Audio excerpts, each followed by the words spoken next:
అది లేదు.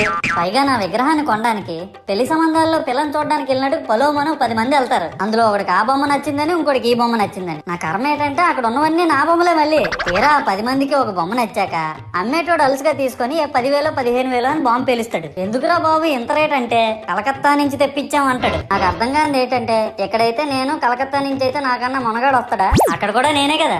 ఇలా నన్ను బజార్లో పెట్టి బేరం ఆడి నా మొహానికి ముసుగేసి వ్యాన్ ఎక్కిస్తారు. ఆ వ్యాన్ డ్రైవర్ గాడు నేనున్నానని కూడా చూడకుండా ఏదో ఆలోచించుకుంటూ డ్రైవ్ చేస్తా గతకల్లో గబ్బి గుబ్బి మని తించేసి నా కాల్లో చెయ్యి ఇరగొట్టేస్తాడు. ఈ విషయం చందాలు ఇచ్చిన చిన్నోళ్ళకి తెలిస్తే మళ్ళీ ఇరిగిపోయిన బొమ్మ పెట్టకూడదని ఏ బొమ్మ రాసి కవర్ చేసేస్తాడు. సరేలే జరిగిందేదో జరిగింది, నా భక్తులే కదా, కూల్ బ్రో అని చిల్లయ్యే లోపు నన్ను పందిర్లో పెట్టి ముసుగు తీసి నాకన్నా పొడుగుండే సౌండ్ బాక్సులు 2 నా చెవులు పక్కన పెట్టి డీజే గణేష్ బ్రో అని చెప్పి నా పాటలను కూని చేస్తారు. సరేలే పిల్లలు కదా, ఇప్పుడు కాకపోతే ఎప్పుడు ఎంజాయ్ చేస్తారు, కాసేపట్లో పూజ స్టార్ట్ చేస్తారని వెయిట్ చేస్తా ఉంటే ఆ 5 రూపాయల వ్రతకల్పన బుక్ చూస్తే